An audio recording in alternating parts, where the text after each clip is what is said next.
let's see, there we go. Going back just to, well, I guess it wasn't last week, the week before last, so it's been a little while. The kind of going through path analysis where we left off. And again, we went through the steps of kind of that sequential process of looking at each step of the way. As you're, in a path analysis, it's actually, if you've got this sort of a model with 4 variables, we've got really 3 different multiple regressions going along that are all synthesized into one path model. And you need to analyze it kind of step by step, looking at each of these endogenous variables as an outcome kind of along the way.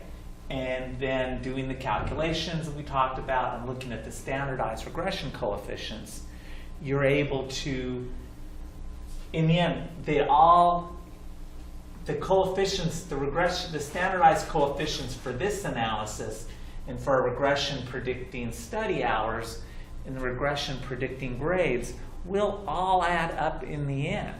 That we saw that in the end, when we have the full model and grades as our outcome, we can calculate all those indirect paths that are based on coefficients from completely different analyses.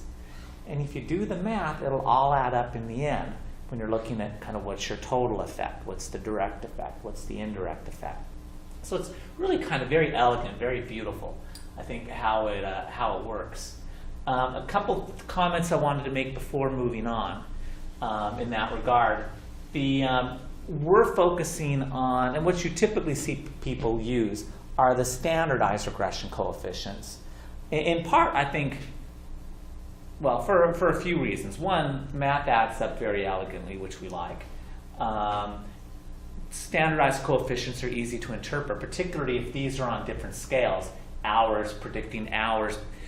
If we had unstandardized coefficients, the effect of mom's education in years and school quality, some rating, predicting hours, they're going to not be, we talked about the whole issue with standardized and unstandardized coefficients.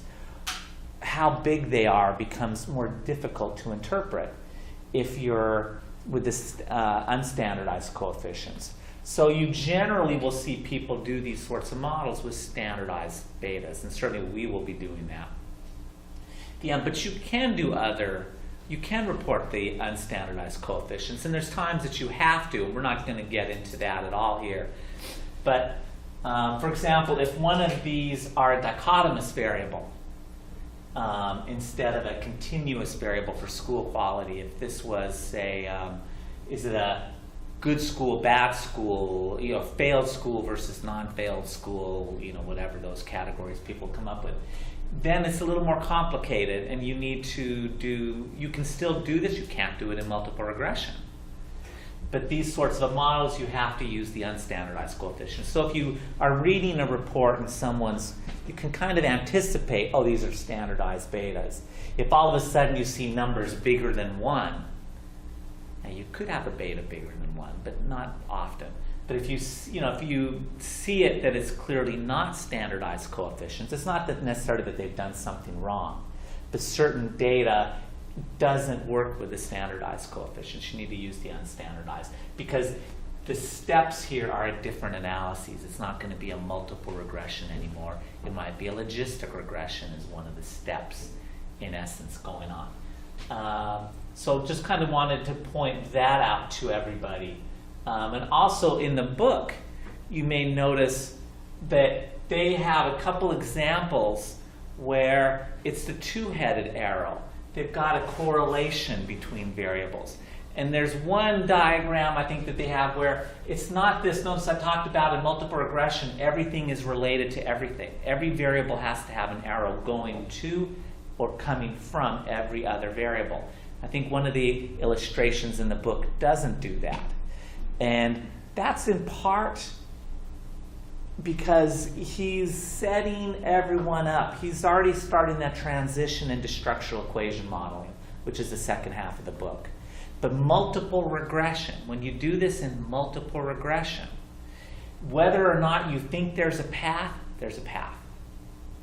So you can't, and doing the correlations, it's really kind of, again, things you'll see not with a multiple regression approach to path analysis, but when you get into structural equation modeling, it gives you a lot more flexibility. So if you kind of look at the examples we've got and you notice a couple of the little diagrams that Keith includes, that's part of what's going on. It's he's using this as a segue, really as the kind of the introduction to structural equation modeling, where all of that's okay. The correlational paths and missing paths are all possible. So that's just something to hopefully not confuse you as you're looking at it, kind of those differences. The plan is, at least my plan at the moment, is to actually do a course in the fall on structural equation modeling. It'll be the second half of this book. So that'll be kind of fun if anyone's interested to kind of take this kind of to the next step. And structural equation modeling is kind of one of those. I want to actually get a little video of the Monty Hall. Let's make a deal, and they open the doors, and we're kind of standing there in our chicken suit. You may be, if you're young, you don't. People would dress up in crazy costumes. This is a game show. You dress up in crazy costumes. So the host, Monty Hall, who actually has a statistical thing named after him, the Monty Hall effect. Is it the Price is Right? No. That's Price is Right was what's his name? So what show's this? Let's Make a Deal. It's still on, There's a new version. Oh yeah, I think they've got, Monty's dead, but they've got a new one. And so you dress up in these crazy costumes so that he would pick you, and then you'd pick doors, and they'd offer you prizes to pick doors. So it's kind of like, at this point we're in our crazy chicken suit. We've gotten Monty's attention, and there's 3 doors, and there's different paths we can go. Kind of next, you can pick door number 1, and it's taking where we are with multiple regression, and let's go structural equation modeling. And we'll do these sorts of models, but kind of at a higher, more sophisticated level, where you're interested in the sequence. We're interested in process of how does A lead to B, lead to C, lead to D. That's structural equation modeling. Again, the second half of the book, and of course in the fall. Then another door, behind that door, it might be you'd open up, sometimes it'd be like a big camel. But in this case, behind another door, it might be hierarchical linear modeling, which we'll touch on in this class. We'll do a little introduction to that. Maybe next, I can't remember the schedule now, maybe next week. And that's dealing with multiple regression, the same sorts of questions we're dealing with, but when you have more complicated data. It's very relevant in education because it's particularly useful, and we'll actually touch on it very briefly. We'll point to one of the reasons why you need it in a few minutes.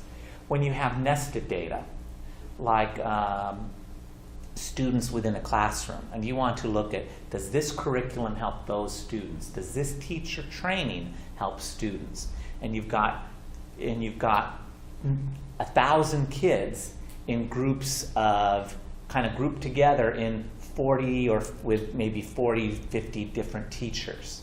And you want to look at teacher characteristics, teacher training, teacher behaviors, whatever, teacher curriculum. How's that related to learning in all of those kids? You can do that in multiple regression. It's wrong. You can do it. And there's ways people in education have approached it a lot in the past, though we are finally getting better. We're very late to the game of ways to deal with that. We'll talk about that again once we get to that. So that's kind of another path. But at this point, as we're wrapping up path analysis, we really are kind of at that. We've got that basic tool chest. And now it's like, kind of, where can we go next with this? I mean, you can stop with multiple regression, and a lot of what I do is multiple regression. But it's a stepping stone now to kind of a different I'm of questions that students may be, if you're interested in understanding process. I'm really into this sort of stuff. I'm interested in what are those mediating factors. Or am I interested in those policy questions of educational practice influencing knowledge? Then there's different. So, okay. let's kind of wrap up that. I just wanted to point that out. And now we will get into today is kind of